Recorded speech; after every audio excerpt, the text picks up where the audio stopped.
Bon, les frères, 3-0, 3-0 score final face à Udinese aujourd'hui. C'était un beau match. C'était un beau match, les gars. Il n'y a rien à dire. Que ceux qui disent que ce match, qui disent que le match était pas bon, qui disent que, à part Jiménez, tout le monde était bon dans le match. Donc vraiment, aujourd'hui, on ne peut pas se plaindre.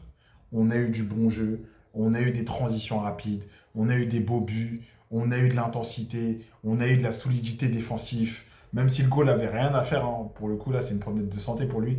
Mais de la défense au milieu de terrain à l'attaque, on a été bon.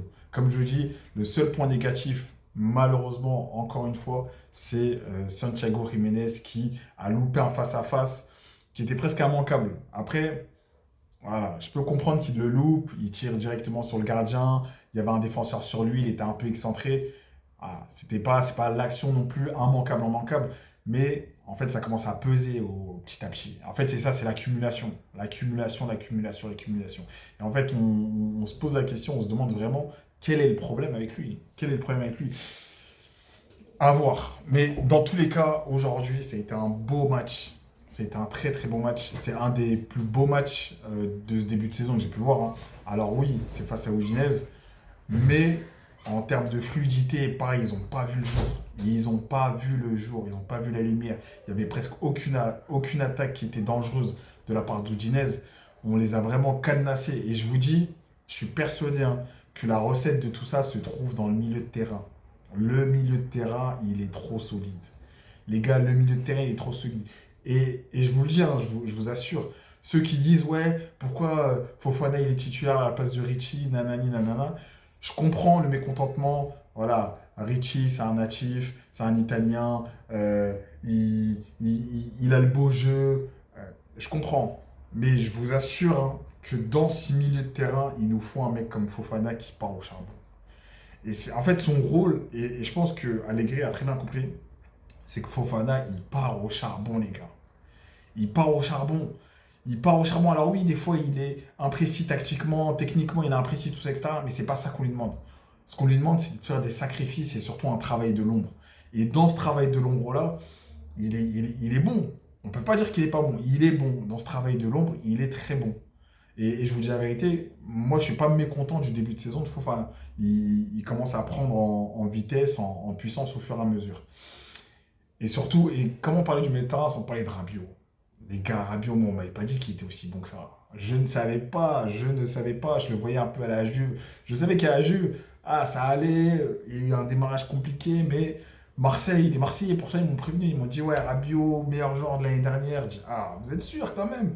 Mais là, Rabiot, ce qu'il nous fait, ce qu'il nous sort techniquement, la conservation de balle, c'est trop fort, les gars. Je vous dis la vérité, tu mets Rabiot plus Modric, c'est vraiment le football combiné aux deux. Ils sont trop forts dans la conservation de balle et on le ressent dans la sérénité qu'on peut avoir dans le milieu de terrain. Je ne sais pas si vous le ressentez, hein, mais je sens qu'il y a une sérénité, balle au pied. Des fois, on est en défense, on est acculé.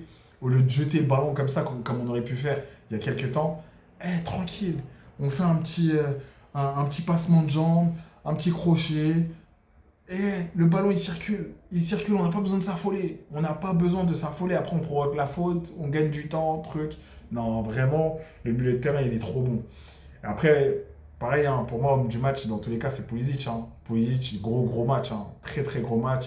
Il a doublé, il est à l'initiative aussi du but, du coup du deuxième but de Fofana, même s'il se prend une faute dessus. Mais voilà, il n'y a vraiment rien à dire et j'étais content quand même qu'on le sorte, qu'on le préserve.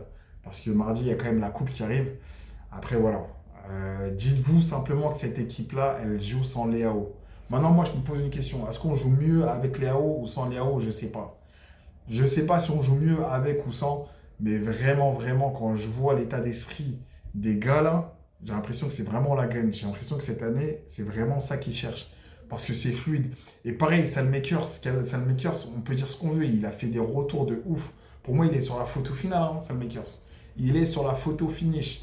Il te sort un bon match. Dans tous les cas, là, je vais faire mes petites notes sur TikTok comme j'ai l'habitude de faire depuis quelques temps. Mais je pense vraiment, mes tops, ça va être simple, hein. Ça va être du Pulisic, du Rabiot, Salmakers aussi. pareil. Après, il y a eu l'entrée d'Nkunku, il a eu une occasion, on l'a pas beaucoup vu.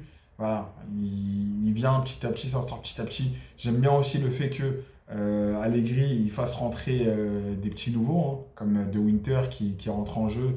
Déjà la dernière fois avec la blessure de Pavlovic, il avait joué. Là, il le fait rentrer en jeu petit à petit. Et je vous assure, hein, il n'y a rien de mieux pour des nouveaux joueurs, entre guillemets, de venir petit à petit comme ça. Parce que elle, le fait de les lâcher comme ça dans le banc, elle, c'est jamais leur rendre service. L'effet de les jouer, de les faire jouer petit à petit, ils jouent 20 minutes, ils jouent 30 minutes, ils jouent au fur et à mesure. Il n'y a rien de mieux pour gagner de la confiance. Donc vous inquiétez pas. Vous inquiétez pas, Richie. Même moi, je le kiffe, hein, le joueur. Hein. Je l'ai vu, je sais qu'il a une patte soyeuse, je sais qu'il a le beau football. En plus, c'est un international. Du moins, j'espère qu'il va retrouver la sélection. Donc, vous inquiétez pas. Je sais ce qu'il a dans la tête. Enfin, j'imagine ce que Allegri a dans la tête. C'est vraiment ne pas le brusquer et le faire entrer petit à petit dans des conditions voilà, favorables. Peut-être qu'en coupe, mardi, on le verra titulaire, on ne sait pas. Mais voilà, vraiment, vraiment, très, très beau match. Dites-moi ce que vous en avez pensé. Moi, pour moi, je me suis régalé. J'attends juste le match de mardi pour confirmer la Coupe d'Italie. Bon, après, voilà, c'est face à Lecce. On ne sous-estime pas, il ne faut jamais sous-estimer les adversaires. On connaît Milan, hein, ça vient, ça peut partir aussi vite. Et voilà, et je pense que le gros test, ça va surtout être la semaine prochaine, hein, face au Napoli. Face au Napoli, ça va être le premier vrai choc de cette Serie A, parce que là, le Napoli, ils sont deuxième avec un match en retard, ils peuvent passer premier de la Serie A, parce que vu que la Juve a fait match nul. Mais voilà, pour moi, le vrai choc, ça va être le week-end prochain. C'est que à ce moment-là qu'on pourra vraiment dire si on a le niveau ou pas. Et j'espère qu'à ce moment-là, on aura un Leao remis en forme. Et on aura l'équipe, vraiment l'équipe type. Parce que là, dites-vous, hein, depuis le début de saison, là, c'est pas l'équipe type, les gars. Ce n'est pas l'équipe type. Il manque Leao, il manque le meilleur joueur, concrètement. Donc, est-ce qu'on joue mieux sans notre meilleur joueur? Ça, je sais pas. Mais en tout cas, il manque notre meilleur joueur. Prenez soin de vous. On se dit à mardi pour le débrief de la Coupe d'Italie. Et Forza Milan!